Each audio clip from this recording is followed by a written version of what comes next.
ইরশাদ করছেন ওয়া'তাসিমু বিহাবলিল্লাহি জামিআন ওয়া লা তাফাররাকু ওয়াযকুরু নি'মাতাল্লাহি আলাইকুম إذ كنتم أعداء فألف بين قلوبكم فأصبحتم بنعمته إخوانا وكنتم على شفا حفرة من النار فأنقذكم منها كذلك يبين الله لكم آياته لعلكم تهتدون الله أكبر পড়েন আল্লাহ বললেন ও গোলামেরা শোনো ওয়া'তাসিমু বিহাবলিল্লাহি জামিআ ও আমার গোলামেরা সবাই মিলে আল্লাহর রশিকে আঁকড়ে ধরো।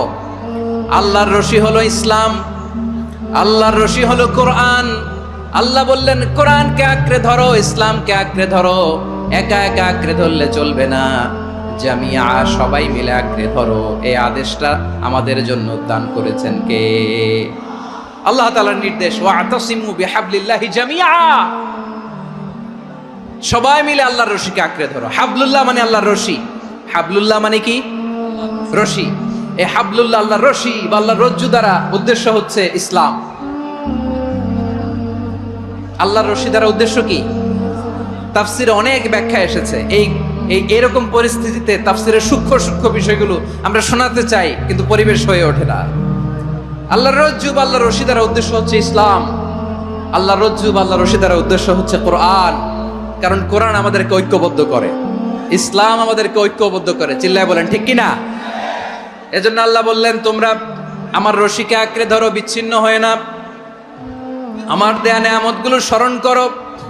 যখন তোমরা ছিলে শত্রু, তোমাদের মধ্যে হৃদয়ে আমি আল্লাহ ভালোবাসা ঢেলে দিলাম, ফলে তোমরা সবাই ভাই ভাই হয়ে গেলে। তোমরা সবাই ছিলে জাহান্নামের কিনারায়, জ্বলন্ত অগ্নিকাণ্ডের পাশে। আমি আল্লাহ দয়া করে ঈমানের বদৌলতে তোমাদেরকে আগুন থেকে ফেরালাম। আমি আল্লাহ দয়া করে তোমাদেরকে জান্নাতের পথ দেখিয়ে দিলাম। সুবহানাল্লাহ পড়েন। এমন পথ দেখালাম যেই পথ তোমাদেরকে জান্নাতে নিয়ে যাবে, পথের দিশা তোমরা পাবে। লাআল্লাকুম তাহতাদুন। প্রিয় ভাইরা, তাহলে আমাদের যে ঐক্যবদ্ধ থাকতে হবে, এই নির্দেশটা কার? নাকি মন মতো আমি বানায় বলতেছি? আওয়াজ করে বলুন, নির্দেশটা কার? আল্লাহ। তাহলে আমাদেরকে ঐক্যবদ্ধ জীবন যাপন করতে হবে। প্রিয় ভাইরা, ইসলাম আমাদেরকে ঐক্যবদ্ধ করে। ইসলাম আমাদেরকে কি করে? সংঘবদ্ধ করে, ঐক্যবদ্ধ করে। বিচ্ছিন্ন হওয়া যাবে না। বিরোধ, বিচ্ছিন্নতা, মতানৈক্য এগুলো আমাদেরকে ধ্বংস করে, আমাদেরকে দুর্বল করে। আর আমাদের ঐক্যবদ্ধ প্রচেষ্টা আমাদেরকে বিজয়ের দিকে এক ধাপ এগিয়ে নেয়। চিল্লায় বলেন ঠিক কিনা? এজন্য আল্লাহ বললেন ওয়া'তাসিমু বিহাবলিল্লাহি জামিআ, তোমরা আল্লাহর রশিকে আঁকড়ে ধরো, তোমরা ঐক্যবদ্ধ জীবন যাপন করো, তোমরা বিচ্ছিন্ন হয়েও না। বিচ্ছিন্ন হইলে লস, ঐক্যবদ্ধ হলে সেখানে কল্যাণ আছে না নাই? মাইকে কি সমস্যা হয়েছে কোনো? এবার ঠিক আছে। প্রিয় ভাইয়েরা, শেষ করে দেই না? তাইলে শেষ করে দিব তো। গত 2 দিন আগে এসে বসে আছেন, আর আমি আসার 20 মিনিটের মধ্যে উঠে যাচ্ছেন কেন? আর সহ্য হচ্ছে না? আর পারতেছেন না? হ্যাঁ, বসেন। যাদের খুব জরুরত তাদেরকে বের হইতে দেন।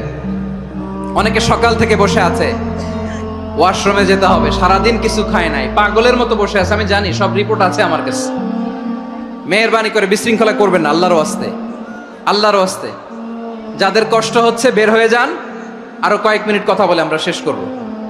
আল্লাহর ওয়াস্তে, আল্লাহর ওয়াস্তে বলার পরেও এরকম বিশৃঙ্খলা করা মোটেও কাম্য নয়। প্রিয় ভাইয়েরা, আল্লাহর ওয়াস্তে, এই শব্দটা কতবার ইউজ করেছি আমি, আল্লাহর ওয়াস্তে। আপনার বুক কাঁপে না?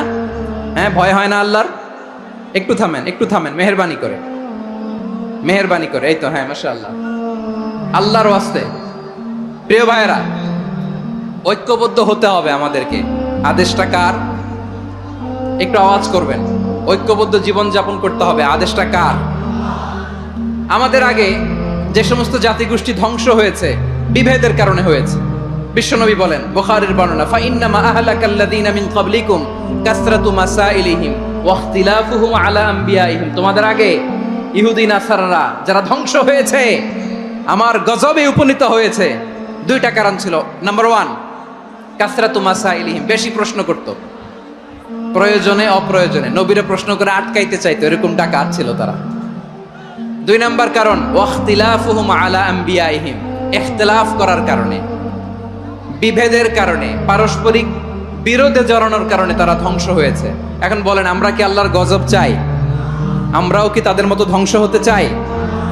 এজন্য আল্লাহ তাআলা সূরা আল ইমরানের 105 নম্বর আয়াতে বললেন, ওয়ালা তাকুনু কাল্লাযীনা তাফাররাকু ওয়াখতালাফু মিন বা'দি মা জাআহুমুল বাইয়িনাত ওয়া উলাইকা লাহুম আযাবুন আযীম। খবরদার, প্রমাণ পাওয়ার পরেও, দলিল নাজিল হওয়ার পরেও যারা বিরোধ করেছে, ইখতিলাফ করেছে, বিচ্ছিন্ন হয়েছে, খবরদার তোমরা তাদের মতো হয়ো না। যদি তাদের মতো হও তাহলে জেনে রাখো, ওয়া উলাইকা লাহুম আযাবুন আযীম, তাদের জন্য আমি মর্মন্তুদ শাস্তি প্রস্তুত করে রেখেছি। যারা বিচ্ছিন্ন হয়েছে, বিরোধ করেছে, তারা কারা? ইহুদি নাসারারা।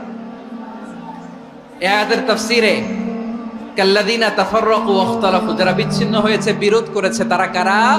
মুফাসসিরিন ইকরাম বলেছেন তারা ইহুদি নাসারারা। আওয়াজ করে বলুন তো, তারা কারা? ইহুদি নাসারারা।